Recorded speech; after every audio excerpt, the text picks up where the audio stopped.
भारत में अगर आज किसी को गुरुजी के नाम से जानते हैं तो वो हैं शिबू सोरेन, और आज है गुरु पूर्णिमा। तो गुरुजी के ऊपर बात करने के लिए उन्होंने जो कुछ ऐसा किया है जिसकी वजह से वे गुरुजी कहे जाते हैं, इस विषय पर एक किताब भी है, दिशोम गुरु। उसके जो लेखक हैं अनुज कुमार सिन्हा जी, वो हमारे साथ हैं। आपका बहुत बहुत स्वागत है। तो पहला सवाल ये कि जब आपने अपनी पुस्तक का नाम रखने का शुरू किया, कुछ तो आपने जरूर उस पर एफर्ट लगाए होंगे, तो क्यों आपने गुरुजी नाम दिया किताब को? दिशोम गुरु शिबू सोरेन। शिबू सोरेन और बहुत सारा नाम तो किसी का भी हो सकता है जी। लेकिन दिशोम गुरु एक है, और दिशोम गुरु का अर्थ है बाकी आदिवासियों में कि देश का गुरु। और वो कोई एक दिन में नहीं बन गए, उनको लोग कहते हैं, उनको इस रूप में स्वीकार कर लिया गया है कि वो हम लोग के गुरु हैं। अच्छा। और वो एक दिन में नहीं बना। गुरु कौन है? जो आपको गाइड करते हैं, जो आपको मार्गदर्शन देते हैं, जो आपको शिक्षा देते हैं, चाहे किसी मामले में, जो आपको राह दिखाते हैं। गुरु कोई भी हो सकता है। ये नहीं कि बीएड और एमएड कर कर जो टीचर बन गए हैं, नौकरी में हैं, वही गुरु हैं, ऐसी बात नहीं है। एक अगर जो कोच है क्रिकेट का, फुटबॉल के, हॉकी के जो कोच है, वो भी सिखाते हैं, वो भी गुरु हैं। जो नृत्य कराते हैं सिखाते हैं, वो भी गुरु हैं। कॉलेज स्कूल में जो पढ़ाते हैं, वो भी गुरु हैं। तो कहने का, लेकिन गुरुजी को इसलिए कहा गया कि गुरुजी तो जब टुंडी के आसपास अपना आंदोलन चला रहे थे, तो लोगों को अवेयर भी कर रहे थे, जागरूक कर रहे थे लोगों को, उनको बता रहे थे खेती कैसे करोगे। अच्छा। खेती है ना, चेक डैम कैसे बनेगा, वो बताते थे। संथालों को, आदिवासियों को जमा कर कर उसको कर देते हैं।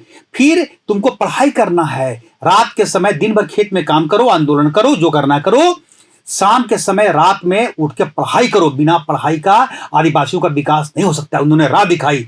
और क्या किए कि उस समय तो बिजली थी नहीं उन इलाकों में, तो शिबू सोरेन खुद अपने वहां पे लालटेन जलाकर वहां पर लोगों को पढ़ाते थे। वो थे, उनके साथ एक टीम होती थी। राजेंद्र बाबू थे, झगड़ू पंडित थे, बसंत पाठक हुआ करते थे, उनकी पूरी टीम हुआ करती थी। है सब लोग मिलकर करते हैं। तो गुरु और भी कई लोग थे। तो फिर जो आदिवासी समुदाय में जो लोग पढ़ लिया है, वो लोग भी आगे आते थे। तो गुरुजी पढ़ाने का भी काम करते थे। तो सिर्फ पढ़ाने का नहीं, राह दिखाते थे। इसी लोग उनको जब उन्होंने पढ़ाई का काम शुरू कर दिया, बच्चों को भी दिन में कभी कभी बता दिए कैसे करना है, तो लोग उनको प्यार से गुरुजी करने लगे। गुरुजी आ रहे। ये कहानी है। इसलिए आपने अपने किताब का भी नाम गुरुजी रखा। आज जब गुरु पूर्णिमा है, तो क्या किसी ने उन्हें गुरु कह के पुकारा? कहीं आपको कुछ दिखा ऐसा? हाँ, दिखा। अच्छा होगा आपने पूछ लिया। अभी 1 घंटा पहले हम देख रहे थे फेसबुक। अब करना क्या है, फेसबुक का और घुमाते रहते हैं। अच्छा। तो उसी क्रम में देखें कि मुख्यमंत्री जी हेमंत सोरेन जी है आज रांची आए हुए हैं।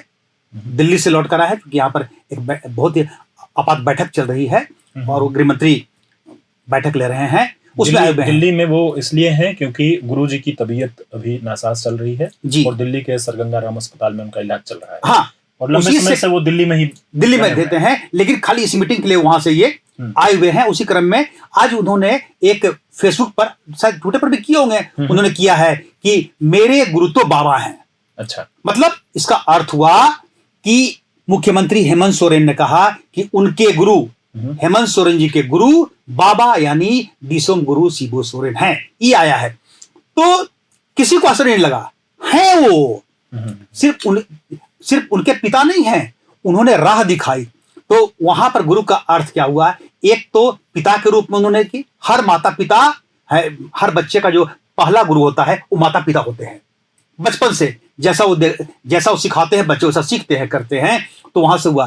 तो हेमंत सोरेन जी जब बचपन में, जब छोटे थे, वहां जो सिखाया गया वो तो था ही, लेकिन बाद में पॉलिटिक्स का क ख ग घ ABCD जो भी उन्होंने सीखा, वो तो शिबू सोरेन से ही सीखा। इसलिए उन्होंने कहा कि हमारे गुरु बाबा हैं। सिर्फ यही नहीं, आज सैकड़ों लोग, बड़े नेता जो झारखंड में हैं, चाहे झारखंड मुक्ति मोर्चा में हो या दूसरे दलों में हो गए हैं, उनको जो उन्होंने पाठ सिखाया राजनीति का है, वो शिबू सोरेन से ही सीखा है। और शिबू सोरेन ऐसा नहीं कि किसी क्लास में बैठा कर सिखा रहे हैं, चलो हम शिक्षक तुम सीखेंगे। वो बात बात में बुलाकर ऐसा करो, मतलब जो दिल को टच करता है, क्या कदम उठाओगे है वो सब कुछ सिखाते आए हैं। आज आपका भी लंबा उनके साथ एक रहा है, आप एक दूसरे से मिलते जुलते रहे जी। आपने कहा कि अभी वो बातों बातों में पाठ पढ़ाते थे। हाँ। कोई ऐसी बात याद आती है आपको जब उनको लगा हो, आपको लगा हो बातों में कि देखो ये तो बड़ी बात बोल गए बातों बातों में? देखिए, अनेक मौके पे गुरु जी की खासियत क्या है? खासियत यह है कि गंभीर से गंभीर बात को वो बहुत ही तरीके से समझा देते हैं। जैसे जब वो भाषण देते थे आंदोलन के समय में, और जब नियम बनता था कि बहाली होगी, शिक्षक की बहाली होगी या बहाली होगी, सिपाही की बहाली होगी, तो उसके लिए क्या क्या गुण होने चाहिए, पढ़ाई लिखाई इतना टेस्ट होगा, तो शिबू सोरेन कभी भी उन चीजों पर भरोसा नहीं करते रहे कभी भी कि उसका एजुकेशनल क्वालिफिकेशन क्या होगा। अच्छा, ठीक है, वो एक नीति है, एक सिस्टम बना हुआ है, वो पालन होगा ही। उन्होंने कहा प्रैक्टिकली कि देखो, जब हम लोग का राज आएगा, हम लोग की सरकार बनेगी, तो हम लोग ध्यान देंगे है कि वो काम कर सकता कि नहीं, वो सिपाही अगर है तो दौड़ जा सकता कि नहीं, पेड़ पर चढ़ सकता कि नहीं, तीर धनुष चला सकता है कि नहीं, ये कहने का अर्थ हुआ। इसका मतलब बुनियादी चीजों को, जिस काम के लिए आप उसको रखे हैं, अगर वो एमएड किया हुआ है, पीएचडी किया हुआ है, और बच्चों को ऐसी भाषा में पढ़ा रहे हैं, शिक्षक है जो बच्चे ग्रहण ही नहीं कर रहे हैं, तो क्या टीचर पढ़ाएंगे? तो गुरुजी कहते थे कि नहीं, खेलते खेलते उसको पढ़ा दो, खेल खेल में उसको सिखा दो। राजनीति में भी हो वह है, तो मोर प्रैक्टिकल अप्रोच है। उनके आप भाषण को सुनिए ना, कहते थे कि पेड़ पर जो चढ़ गया है, पेड़ पर जो चढ़ जा रहा है, चलो वो योग्य है, मतलब उसका फिटनेस लेवल है।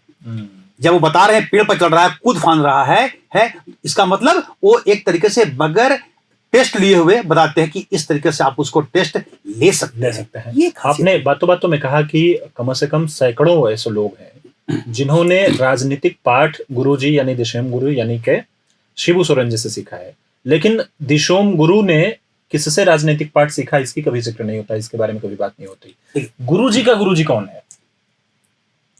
ये आसान सवाल तो आप नहीं पूछे हैं करके है, लेकिन हम खुश हो रहे हैं इसलिए कि दो जानकारी तो मेरे पास है। अच्छा, दो जानकारी है।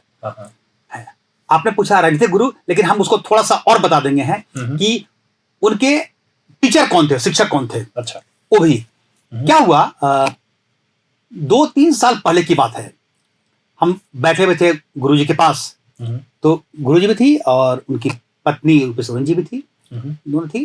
किसी किताब के सिलसिले में और फोटो के बारे में बात हो रही थी। उसी क्रम में बात करते करते मेरे दिमाग में एक सवाल आया कि देखते हैं बाबा कितनी पुरानी चीजों को याद कर पाते हैं। मेरे दिमाग में ये खुराफात, अच्छा, यस, देखते हैं बाबा याद उस समय की बात याद कर सकते हैं कि नहीं, क्योंकि हम लोग भी, आप पूछेंगे ना कि मेरे बचपन के टीचर कौन थे, बहुत दिमाग लगाएंगे तो कुछ नाम याद पड़ जाएगा, बस सब नहीं। तो हम बोले देखते, आज गुरुजी की उम्र भी हो गया 81 के आसपास है, तो जब अगर 5-6-7 साल के जब होंगे, मतलब 75 साल पहले की बात किसी को याद है कि नहीं? हम उससे पूछे कि गुरुजी याद करिए, तो आपको कोई टीचर जब पढ़ाए होंगे, शिक्षक, उनका नाम याद है, तो बहुत जोर देने लगे, दिमाग पर जोर दे रहे थे। हमको खराब भी लगे कि बिना मतलब का हम पूछ दिए, लेकिन वो भी क्या कि पकड़ लिए कि आज तो दिमाग उनका चल रहा होगा, आज तो अनुज को बता के रहेंगे कि कौन है। तो आंख बंद किए, बोलते हैं कौन कौन, जब वो बहुत सोचते हैं ना, तो आंख ऐसे बंद कर लेंगे, बंद करके लगेगा आपको कि कुछ नहीं कर रहे हैं, ऐसे सो रहे हैं। क्या सो नहीं रहे हैं, अब कंप्यूटर जैसा दिमाग चलाते हैं। सोच सोच के बोलते हैं कि अरे एक तो हमको पढ़ाए थे परमेश्वर शिक्षक थे ना, तो हमको क्या पता। तो उनकी पत्नी थी, उनसे पूछे वो, क्योंकि वो घर में कभी चर्चा करते होंगे कि परमेश्वर नाम था ना, तो उन्होंने कहा कि हाँ वही था। तो इसका मतलब गुरु जी के शिक्षक, पहले शिक्षक जो थे, जो उनको पढ़ाते थे स्कूल में, उनका नाम परमेश्वर था, एक था। अब आपने दूसरा सवाल उनके राजनीतिक, तो जब ये आंदोलन में उतर गए, तो आंदोलन कर रहे हैं, तो पॉलिटिक्स नहीं हुआ उसमें, तो मुहिम महाजनों के खिलाफ में सब चल रहा है, लेकिन धीरे धीरे उन्होंने महसूस किया कि नहीं, अब हमको सीखना पड़ेगा। तो आप ऐसे कहें कि उनके पहले राजनीतिक गुरु एक हुआ करते थे मजरूल हसन खां। अच्छा, CPI, communist party of India के नेता हुआ करते थे। ये बात है 67-68 की बारे में, 69, ये 2-3 सालों के बीच का मामला है। रामगढ़ के आसपास बहुत पॉपुलर थे वो थे। तो गुरुजी उनके पास जाया करते थे। उसमें गुरुजी शिबू सोरेन बस, है ना, वो जाते थे और वहां जाकर बैठते थे, सीखते थे और वो बताते थे लोगों को कैसे काम होगा। ऐसे भी कई दलों में होता है कि वो अपनी बात को बहुत तरीके से रखते हैं। तो शिबू सोरेन पहले शुरुआती जो शिक्षा हुई, देख रहे हैं, सीख रहे हैं कैसे धरना होगा, कैसे क्या करना है, कैसे भाषण, वो सब चीज उन्होंने वहां पर सीखना शुरू कर दिया था। कब?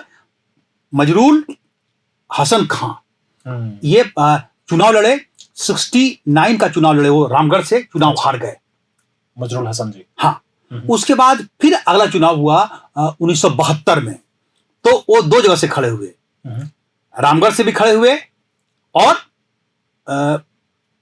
जरीडी एक विधानसभा क्षेत्र हुआ करता था, जरीडी, जी जी, ठीक है, तो वहां से भी खड़ा हुए, दोनों जगह से खड़ा हुए हैं। उस समय गुरुजी उनके साथ हुआ करते थे करके।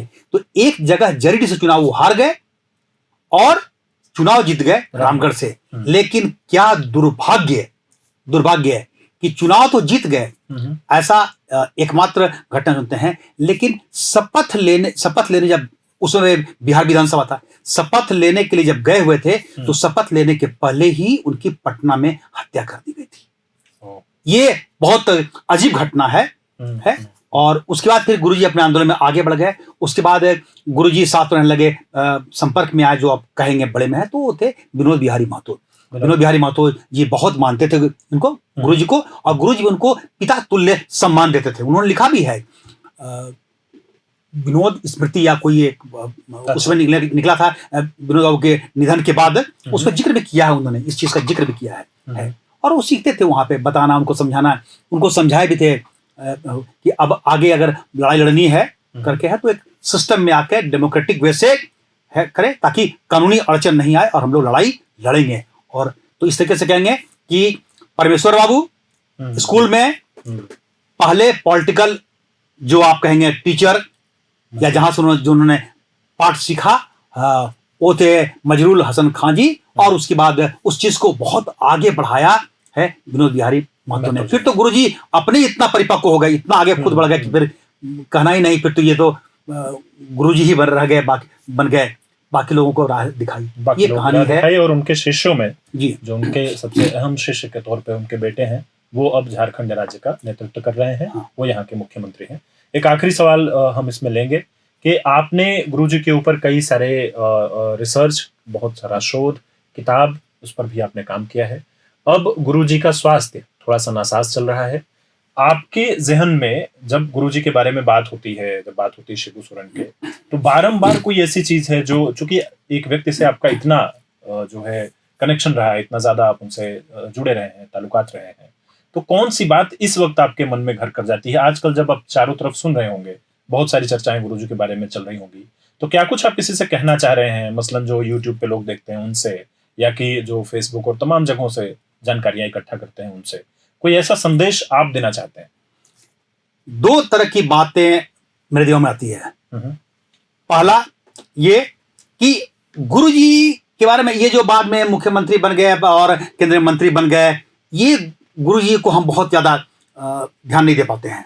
ओ शिबू सोरेन, जिसने पूरी जवानी अपनी वो जंगलों में बिता दी, पहाड़ों के बीच में, है ना, जिनका राज चलता था पूरे एरिया में है, जो अलग राज्य के लिए कुछ भी करने को तैयार थे, महाजनी प्रथा को खत्म करने कुछ भी तैयार करते थे। वो लड़ाकू है ना, है लड़ाकू का मतलब गोलीबारी नहीं, मतलब वो लड़ेंगे, हम अपनी डिमांड को रखेंगे, तरीके से रहेंगे, जमे रहेंगे, लोग करेंगे, उसको हक दिलाएंगे हैं। वो एक बड़ा क्रांतिकारी व्यक्ति, वो उनकी छवि हमेशा दिखती है, वही बढ़ी हुई दाढ़ी, तो जब भी लगेंगे। और वो व्यक्ति जो कि सुबह शाम रात दिन कहीं में कोई फर्क नहीं, कब कहां रहेंगे जाना है। तो जो आदमी इतनी मजबूती से लड़ा हो, अपने खाने की चिंता नहीं, अपनी कुछ नहीं चिंता, रात दिन एक ही जुनून, जो आदमी अंदर से इतना मजबूत हो, अंदर से बहुत मजबूत, विल पावर बहुत मजबूत है वो व्यक्ति अनेक संकट देखे, गंभीर संकट, ये संकट तो कुछ नहीं है जो आप अभी देख रहे हैं ना, है अभी के संकट को टालने के लिए, उनके पास करने के लिए वो आराम से अस्पताल में है, बाकी काम डॉक्टर का। जी।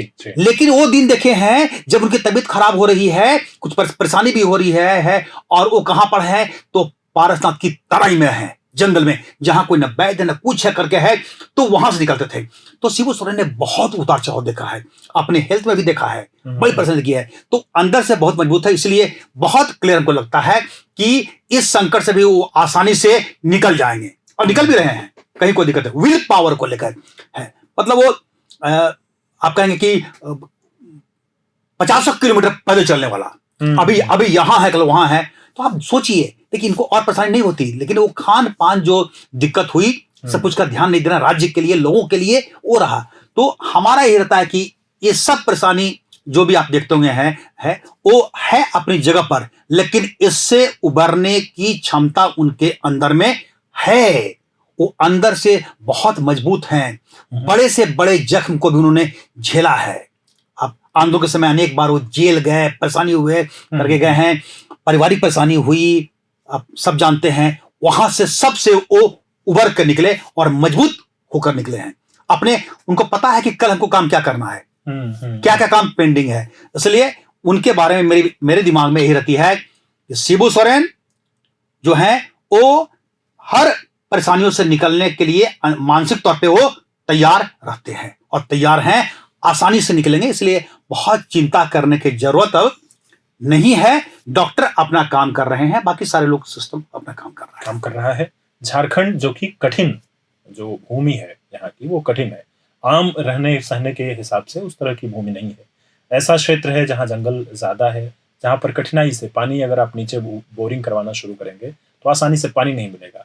खेती करने की तरह तरह की समस्याएं, ऐसे कठिन जगह पर रहते हुए, जबकि खनिज और कारखाने बहुत हैं, बावजूद इसके जो भारत के सबसे गरीब राज्यों की जब कभी भी बात होगी तो उसमें झारखंड का नाम सर्वोपरि होगा, ऊपर आएगा। उड़ीसा और उसके आसपास यही कुछ राज्य हैं जो सबसे ज्यादा गरीब राज्य हैं। ऐसी धरती से निकल करके पूरे देश स्तर पे इस तरह का काम करना कि लोग उन्हें दिशोम गुरु बुलाने के लिए मजबूर हो जाएं, यानी कि देश भर के गुरु बुलाने पे मजबूर हो जाएं। और जब अभी उनका स्वास्थ्य बिगड़ा हुआ है, तब राष्ट्रपति भी उनसे मिलने के लिए वहां गई थी। उन्होंने जाकर के हेमंत से हालचाल लिया, जो सीएम है। तो उनकी ऐसी छवि है कि गुरु पूर्णिमा पर उनको याद करना तो बनता है। हाँ जी, एक क्रम और बताएं कि जो बहुत अच्छी बात है झारखंड के लिए, ना, बड़ा सरल राज्य है ये। मैं बता रहा हूं, जो यहाँ है तो जानते ही हैं, जो झारखंड के बाहर के लोग हैं, देश दुनिया के लोग हैं, जो कि देख रहे होंगे आपके चैनल को, तो समझें कि झारखंड का ताना बाना जो भी है ना, बहुत अच्छा है। यहाँ के लोग बहुत सरल, बहुत आत्मीय हैं। पॉलिटिकल मतभेद अपनी जगह पर वो लग रहा है। आप देखें, जब गुरुजी बीमार पड़े हैं तो मिलने कौन कौन लोग जा रहे हैं, या चैन कौन ले रहे हैं, बातचीत सारे लोग ले रहे हैं। आपने जिक्र किया राष्ट्रपति का, वो तो गई है, लेकिन झारखंड में लोग मानते हैं कि भारतीय जनता पार्टी और खिलाफ में है? जी, जी।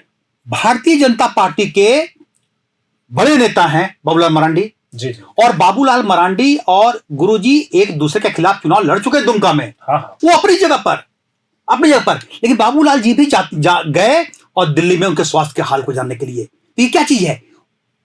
यही झारखंड की खूबसूरती है, ये एक दूसरे के दुख दर्द में शामिल होना, परेशानी अगर है तो सामने खड़ा होना है। बाकी चीजें है। ये रघुवर जी खुद जाके हालचाल ले रहे हैं, अर्जुन मुंडा जी कर ले रहे हैं, ये सब बता रहा हूं मैं, जो कि उनमें नहीं है। ऐसे तो राहुल गांधी गए, बड़े नेता हैं, गए हैं, बीजेपी के शीर्ष नेता भी संपर्क में सारा कुछ होते हैं करके गए।